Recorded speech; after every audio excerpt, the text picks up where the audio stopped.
Gujarati film જગતના લોકપ્રિય કલાકાર અને રોકસ્ટાર તરીકે ઓળખાતા અરવિંદભાઈ વેગડાજીની વિશેષ ઉપસ્થિતિમાં ભાજપ વોર્ડ નંબર 3ની જનસભા યોજાઈ હતી. પાટણ નગરપાલિકા સામાન્ય ચૂંટણીને લઈ ભારતીય જનતા પાર્ટી દ્વારા પ્રચાર પ્રસાર તેજ બનાવવામાં આવ્યો છે. તે અંતર્ગત પાટણ નગરપાલિકા વોર્ડ નંબર 3ની ભવ્ય જનસભાનું આયોજન કરવામાં આવ્યું હતું. જનસભામાં ગુજરાતી ફિલ્મ જગતના લોકપ્રિય કલાકાર અને રોકસ્ટાર તરીકે ઓળખાતા અરવિંદભાઈ વેગડાજીની વિશેષ ઉપસ્થિતિમાં ભાજપ વોર્ડ નંબર 3ની જનસભા યોજાઈ હતી. જનસભામાં શ્રી શીતળા માતા મંદિર પાસે પારેવા સર્કલ, પાટણ ખાતે યોજાઈ હતી. કાર્યક્રમ દરમિયાન ભાજપના કાર્યકરો, આગેવાનો અને સ્થાનિક નાગરિકોમાં ભારે ઉત્સાહ જોવા મળ્યો હતો. જનસભાને સફળ બનાવવા માટે ભાજપના કાર્યકરો દ્વારા ખાસ તૈયારીઓ કરવામાં આવી હતી. પાટણ નગરપાલિકા ચૂંટણી વોર્ડ નંબર 3ના ભાજપ ઉમેદવારો ગૌરવકુમાર કનૈયાલાલ મોદી, દિલીપભાઈ અંબાલાલ પટેલ, વિજયાબહેન ધર્મેન્દ્રભાઈ બારોટ અને સાધનાબહેન કમલેશભાઈ પરમારના સમર્થનમાં મોટી સંખ્યામાં લોકો ઉપસ્થિત રહ્યા હતા. કાર્યક્રમમાં ભાજપના આગેવાનો, કાર્યકરો તેમજ શુભેચ્છકો મોટી સંખ્યામાં જોડાયા હતા. જનસભામાં ઉપસ્થિત આગેવાનો દ્વારા મતદારોને ભાજપની પેનલને મત આપી જંગી બહુમતીથી વિજેતા બનાવવા માટે અપીલ કરવામાં આવી હતી. પરેશ ઝાલા, બ્યુરો ચીફ, જય હિન્દ એક્સપ્રેસ ન્યૂઝ, પાટણ. અને મતદાર ભાઈઓ, બહેનો અને વડીલો, આમાં કેવું છે, તેજાબી વખતે મને કહ્યું હું તેજાબી જો બોલવા જઈશ તો સામેવાળા લોકોને બહુ પેટમાં બહુ દુખે. હમણાં 2 નંબરના ચૂંટણી કાલેના ઉદ્ઘાટનમાં હું થોડું બોલ્યો તેજાબી, સાચું જ બોલ્યો, કે ખોટું બોલ્યો નથી. પણ કોંગ્રેસી કાર્યકર્તાઓ અને એમના કોંગ્રેસના નેતાને બહુ ખોટું લાગી ગયું. મારા વિશે ઘણી બધી કોમેન્ટો કરી, બજારમાં તમે બી જોતા હશો, વોટ્સઅપમાં ના અંતે. પણ મારી સાયકોલોજી કેવી છે કે હાથી ચાલતો હોય અને કૂતરા ફસાય તો હાથીને કોઈ ફેર પડે નહીં. એટલે હું એ બધી વસ્તુ ગણકારતો નથી. હું અત્યારે ચોખવટ કરેલું કે હું એનો મતલબ એમ નહીં કહ્યું કોંગ્રેસી કાર્યકર્તાઓને કે કોંગ્રેસના કૂતરા કીધા, કારણ કે કાલથી પછી એવું ટર્ન આવશે કે સાહેબે અમને કૂતરા કીધા. આવું એકચ્યુઅલી મારી સ્ટાઇલ છે કે ઉદાહરણ આપીને સમજાવવાની. હવે અહીંયા વોર્ડ નંબર 3માં ભાજપમાંથી શ્રી દિલીપભાઈ, ગૌરાંગભાઈ, વિજયાબેન અને સાધનાબેન, 4 ઉમેદવારો એ નેતા નથી, એ કાર્યકર્તા છે. એટલે ઘણી વાર કેવું હોય કે નેતા કહીએ આપણે એમ થાય કે આમ નેતાઓ આપણું અફળશે નહીં, આવી કે કામ પડશે તો અફળશે નહીં. જ્યારે આ લોકો એકદમ સેવાભાવી માણસો છે અને નગર સેવક કહેવાય, આપણા સેવક. એટલે જ્યારે પણ તમારે અડધી રાતે કામ પડે તો તમારે બિચારા હાજર થઈ જાય એવા માણસો છે. સિમ્પલ જમીન પર રહેતા માણસો છે, હવામાં ઉડવાવાળા માણસો નથી. સામે કોંગ્રેસમાં ઉમેદવારો કોણ છે મને ખબર નથી, પણ હું તો એવું માનું છું કે એ બી આપણા જ હશે. આપણા કોઈ ઓળખીતા હોય, આપણા અંદર બંને ઉમેદવારો આપણા અંદર કોન્ટેક્ટવાળા હોય, એમાં આપણે કોઈના વિશે કંઈ બોલવા મતલબ નથી. ત્રીજું, અપક્ષ ઉમેદવારો પણ ઊભા છે. હવે અપક્ષ ઉમેદવારોમાં એવા ઉમેદવારો છે કે જે પહેલા ભાજપમાં હતા, ભાજપે ટિકિટ ના આપી એટલે અપક્ષમાં ઉભા રહ્યા. હવે એમની પરિસ્થિતિ મારી દ્રષ્ટિએ ધણી વગરના ઢોર જેવી થઈ ગઈ છે. હું ધણી વગરના ઢોર એટલા માટે કહું છું કે એમનો કોઈ હેડ નથી. ધારો કે ભારતીય જનતા પાર્ટીના હેડ તરીકે મોદી સાહેબ અને નીતિન નવીન સાહેબ છે અધ્યક્ષ. કોંગ્રેસમાં ખરગેજી છે, પણ બિચારા અપક્ષોને તો કોઈ ઉપર નીચે છે નહીં. હવે ધણી વગરના ઢોર એ ગમે તો રખડતા હોય, એ હડબેડે થાય તમને કોઈ વાર હડબેડે ચડાવે. એટલે એમને વોટ આપવાની, આપણા વોટ બગાડતા નહીં. મારું આટલું જ કહેવું છે. ફરીથી હું ખુલાસો કરું છું કે ધણી વગરના ઢોર એ લોકોને ઢોર નથી કીધા, પણ હું એમ એક્ઝામ્પલ આપીને સમજાવું છું. કારણ કે પાછળથી શું કોમ્પ્લિકેશન થાય છે એનો વિચાર કરીને હું બોલું છું. અત્યારે થોડો સુધર્યો છું, બોલવામાં થોડી પકડ આવી, થોડી ધીમે ધીમે. હવે અહીંયા આપણે વાત કરીએ કે બંને બાજુ, આ બાજુ મોદી સાહેબ છે અને આ બાજુ ખરગે સાહેબ છે, હેડ. હવે ધારો કે તમે પાટણમાં મ્યુનિસિપાલિટી ભૂલે ચૂકે સગાબાદમાં કે આપણો કોઈ સગાવાલો ઊભો છે, એક વોટ આ બાજુ આપવું, એક વોટ ભાજપમાં આપવું, એક વોટ કોંગ્રેસમાં આપવું. આપણો ઓળખીતો કોઈ કોંગ્રેસમાં ઊભો હોય, કોઈ ભાજપમાં ઊભો, કોઈ અપક્ષ ઊભો. તમે આવી રીતે જો આપણે વોટ બગાડીશું અને આવી ગડબડ કરશું, દરેક વોટમાં આવું થાય તો ભૂલે ચૂકે પોસિબિલિટી એવી બી ખરી કે કોંગ્રેસની મ્યુનિસિપાલિટી આવી જાય. અને કોંગ્રેસની જો મ્યુનિસિપાલિટી આવી તો એનો આપણે સ્વાદ 2015માં ચાખી ચૂક્યા છીએ.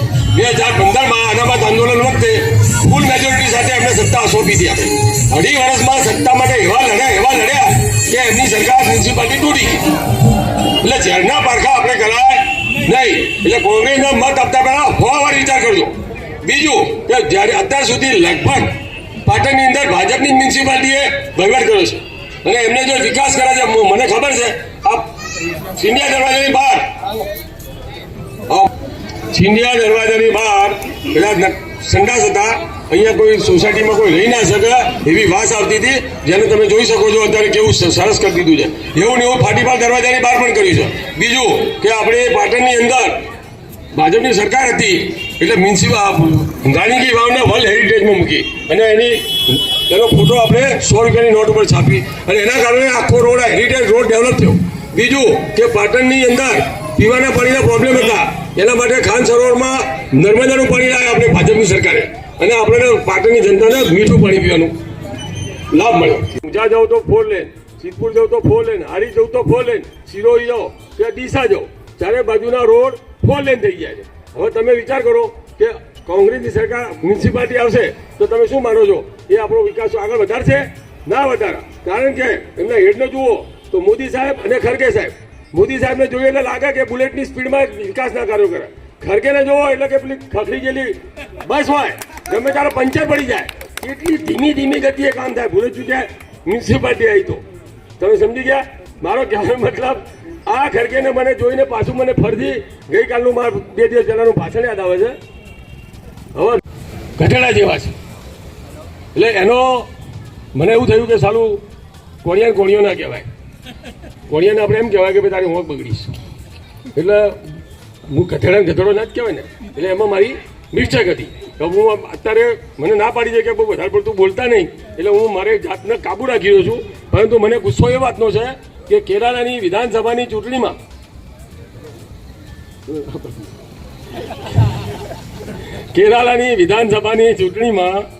ખરગે સાહેબ એવું બોલ્યા મુસલમાનોની સભામાં કે જ્યારે તમે નમાઝ પઢી રહ્યા હોય અને સામેથી ભાજપ કે આરએસએસનો ઝેરીલો સાપ નીકળે તો નમાઝ રોકીને એને મારી નાખો.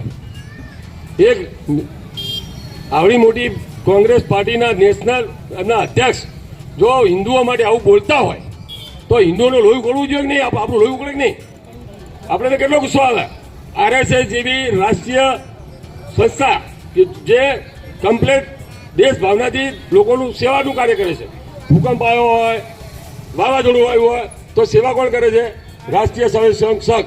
હવે એને તમે ઝેરીલો સાપ કહો. એટલે હું વિચાર કરું છું, 2 દિવસથી વિચાર કરું છું કે ખરગેજીએ આરએસએસ અને બીજેપીને એટલે કે આપણે હિન્દુઓને કેમ ઝેરીલો સાપ કીધો હશે? હું વિચાર કરું છું. એટલે એનો જવાબ 2 દિવસ પછી મને જડ્યો. હું એવું માનું છું ઝેરીલો સાપ એમને એટલા માટે કીધું કે પોતે એવું વિચાર્યું કે સાલો હું ઉંદર છું, બ્લેક માઉસ. કેમ એમને એવું વિચાર્યું? કારણ કે 70 વખત કોંગ્રેસના ભારતીય જનતા પાર્ટીએ આખા દેશમાં સંસદની, વિધાનસભાની, મ્યુનિસિપાલિટીને બધી જઈને 70 વખત એ લોકોને આપણે હરાયા છે 2014 પછી. ઝેરીલા સાહેબે બ્લેક માઉસનો 70 વખત શિકાર કર્યો છે. એટલે એના કારણે કદાચ એમને એવું ફિલિંગ આવ્યું હોય કે અમે ઉંદર છીએ અને આ લોકો ઝેરીલા સાપ છે. પણ હિન્દુઓએ આ વસ્તુ યાદ રાખવું પડશે. જ્યારે તમે મોત આપવા જાઓ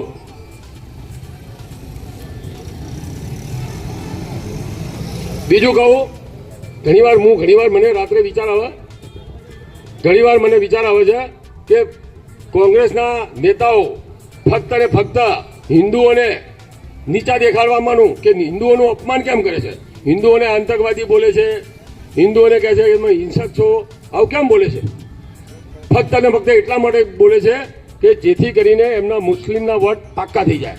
હિન્દુઓને ગાળો બોલવાથી મુસ્લિમો એમના તરફી એક તરફી પડે એના માટે બોલે છે. એમનું પોલિટિક્સ તમને સમજાવું.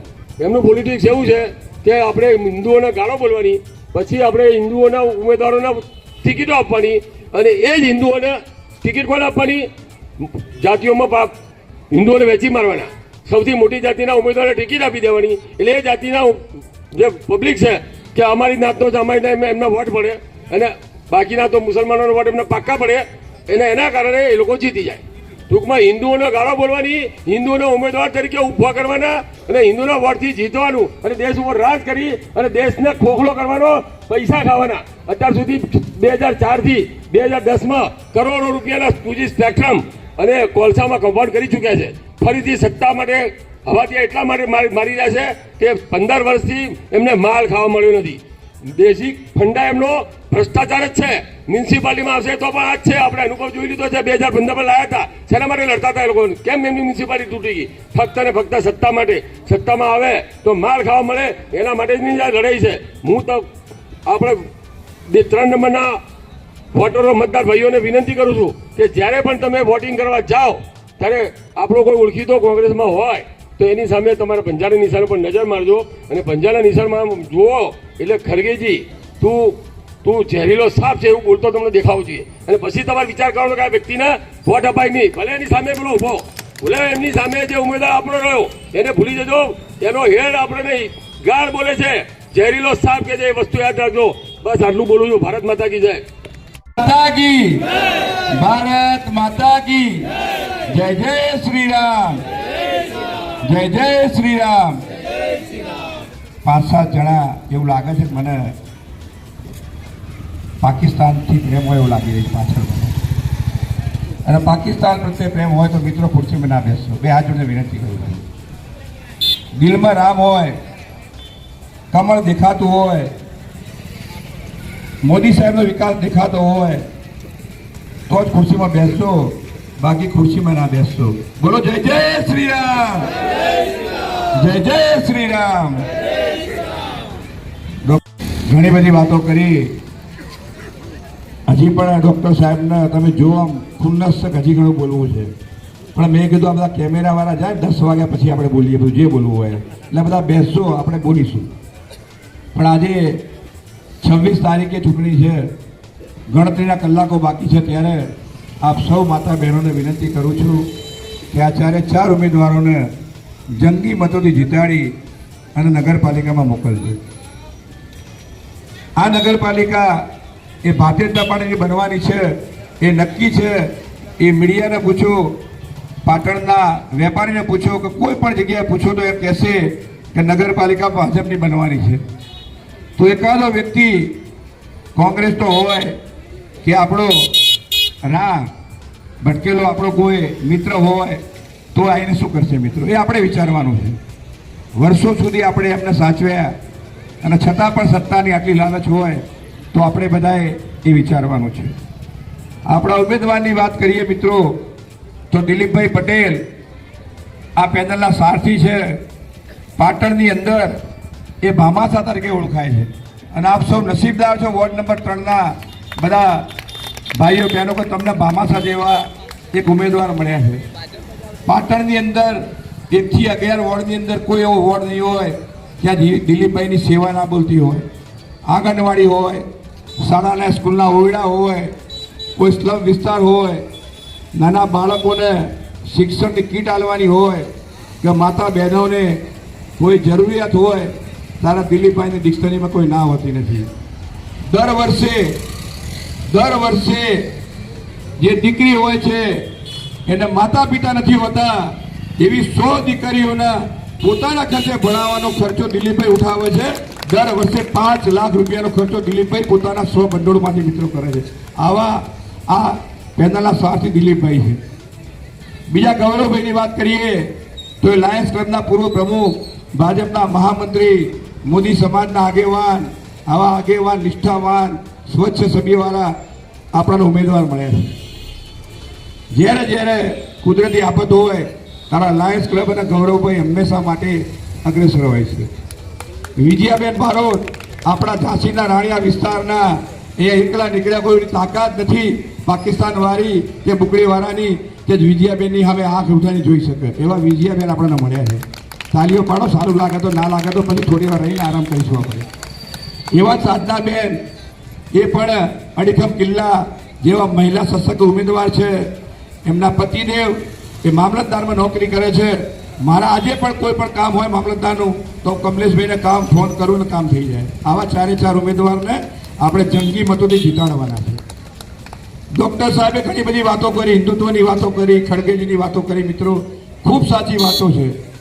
જો સનાતન ધર્મને ટકાવી રાખવો હોય અને આ જ પ્રમાણે 25 વર્ષે આ જ રીતે બેસી રહેવું હોય મિત્રો તો ભાજપની સરકાર જરૂરી છે. ઉપર મોદી સાહેબ, યોગી સાહેબ અને નીચે ભાજપની સરકાર ખૂબ જરૂરી છે.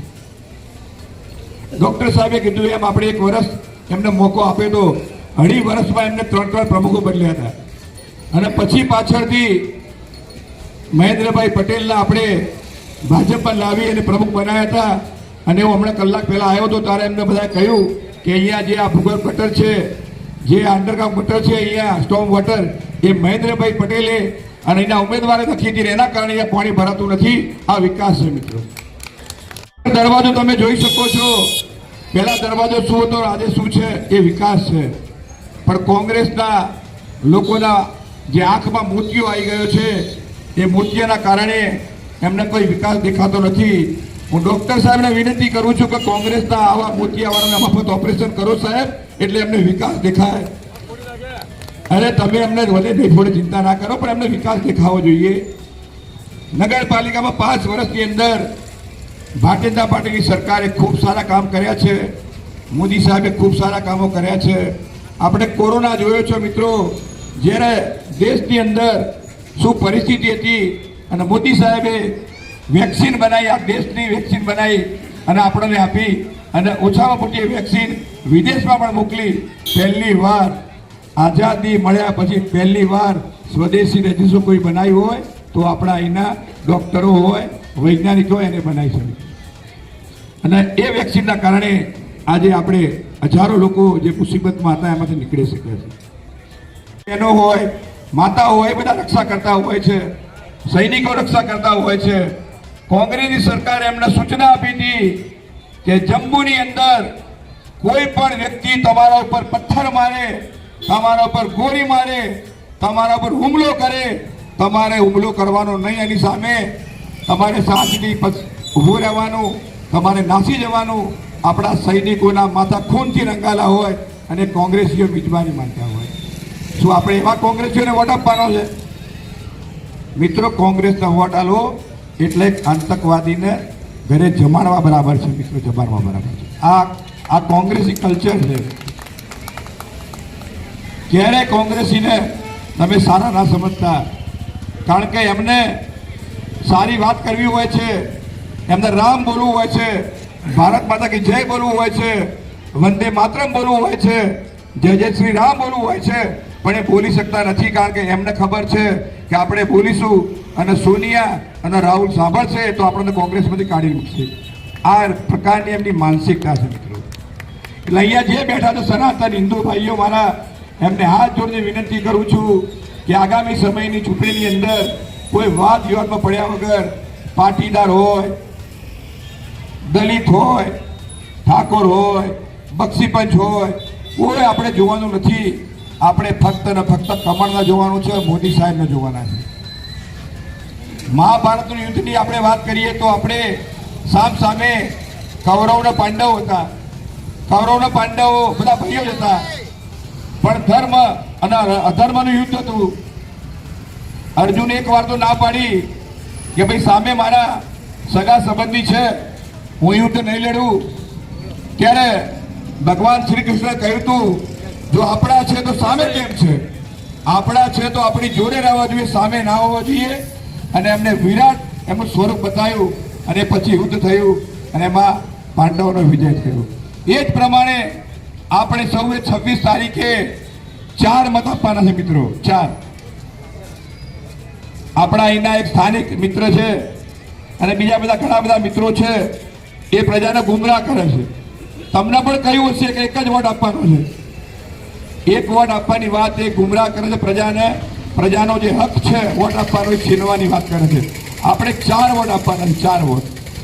જ્યારે 4 વોટ આપણે કમળના નિશાન ઉપર બટન દબાઈને આપવા. માર્કેટ છે એનો પ્રમુખ છું, અહીંયા આવતો જતો હોઉં છું. આ વિસ્તાર હંમેશા ભાજપનો ગઢ રહ્યો છે. હંમેશા માટે આ વિસ્તારમાંથી હું જાણું છું ત્યાં સુધી એક પણ મત કોંગ્રેસને ક્યારેય મળ્યો નહીં હોય મિત્રો. પણ આપણે થોડી લાગણીમાં ના આવી જતા. ઉમેદવાર ભલે સારો છે, સજ્જન છે, તમારા કામ કર્યા છે, એમાં ના નથી પાડતો, પણ પાર્ટી ખોટી છે, એમની નીતિ ખોટી છે, એમને જે અપનાવેલી વાત ખોટી છે. એના માટે વિસ્તારના મારા તમામ ભાઈઓ બહેનો માતાઓને વિનંતી કરું છું કે કોઈના પણ લાગણી માયા વગર આપણે 1 વોટ એમને આપીએ અને 3 વોટ અહીંયા આપીએ તો એ માઇનસ બરાબર છે. માટે આપ સૌને મારે વિનંતી કરું છું કે 4 વોટ ભારતીય જનતા પાર્ટીના ઉમેદવારને વિજય બનાવી અને આ વિસ્તારનો વિકાસ કરો એવી આપ સૌને વિનંતી કરું છું. અમારા માર્કેટના એક આગેવાન છે એટલા માટે વાત કરું છું કે રમેશભાઈ છેલ્લા 30 વર્ષથી ભારતીય જનતા પાર્ટીના એક સૈનિક છે અને છેલ્લી 3 ટર્મથી પોતે નગરપાલિકાની ટિકિટ માગે છે. આ વખતે પણ એમને ટિકિટ માગી હતી, ટિકિટ ના મળી તો તમે જુઓ આ સારથી કહેવાય. આવા ઉમેદવાર સક્ષમ ઉમેદવાર હતા છતાં પાર્ટીને એમ લાગ્યું કે ભાઈ આ વખતની આવતી વખત તમને ટિકિટ આપીશું અને આજે આપણી વચમાં ભાજપનો પ્રચાર કરી રહ્યા છે. મિત્રો આવા સૈનિકની જરૂર છે ભાજપને. નહીં કે ટિકિટ ના મળે અને આપણે લઈ નીકળી પડીએ એ વસ્તુ વ્યાજબી નથી. મારે કોઈના નામ દેવા નથી. આપ સૌને ખબર છે કે જ્યારે ટિકિટ ના મળે, અમારે પણ ઈચ્છા હતી ટિકિટ લેવાની, મને પણ ટિકિટ લેવાની ઈચ્છા હતી, કોણ ના હોય સત્તા છોડવાની. પણ જ્યારે પાર્ટીએ નિર્ણય કર્યો કે 3 ટર્મ લડ્યા હોય, સતત જીત્યા હાર્યા હોય, એમને બીજા કાર્યકર્તા માટે ખુરશી ખાલી કરવી પડે. આજે અમે સ્વેચ્છાએ ખુરશી ખાલી કરી અને પાટણના 11 વોર્ડમાં ભાજપના 44 કમરોને જીતાડવા માટે તોડ મહેનત કરી રહી છે મિત્રો. અને આપ સૌને પણ મારી વિનંતી છે કે જે મારી માતા બહેનો ખુરશીઓ બેઠા છે, જે ભાઈઓ બેઠા છો મિત્રો, આટલા વોટ તો ભાજપના મળવાના છે, મળવાના. પણ તમારા સગા સંબંધી પાટણના કોઈ પણ ખૂણામાં રહેતા હોય તો આપણા દિલમાં રામ હોય અને મોદી સાહેબના ફોન માનતા હોય તો 2-4 ફોન કરીને કહેજો કે 44 કમળને જીતાડીને નગરપાલિકામાં મોકલો. વંદે માતરમ. ભારત માતા કી જય. ઘરમાં થયો વિકાસ છે, વિકાસની ચાલી હવા, વિકાસની જ બસવાત છે. સૌને સાથે લઈ ચાલે આ ભાજપ સરકાર છે. સૌનો સાથ સૌનો વિકાસ, ભગવો લહેરાયો. હું છું વિકાસ, હું છું ગુજરાત, ભગવો લહેરાયો. બોલો ભાઈ. ખૂબ મજા આવી ગઈ. અને આ તો પાટણમાં ઘણા વખત પછી આવ્યો ત્યારે મને આમ થયું કે આખો બદલાવ થઈ ગયો છે અને હજુ તો બદલાવની ગતિ એટલી જોરદાર ચાલી રહી છે કે મેં કીધું હજુ બીજા 20-25-50 વર્ષ સુધી કોઈ વાંધો આવ્યો નથી ભારતીય જનતા પાર્ટીને. કારણ કે સતત વિકાસની વાત કરતી, સતત તમારા લોકોની ચિંતા કરતી, આપણા સૌની ચિંતા કરતી એક પાર્ટી એટલે કે ભારતીય જનતા પાર્ટી.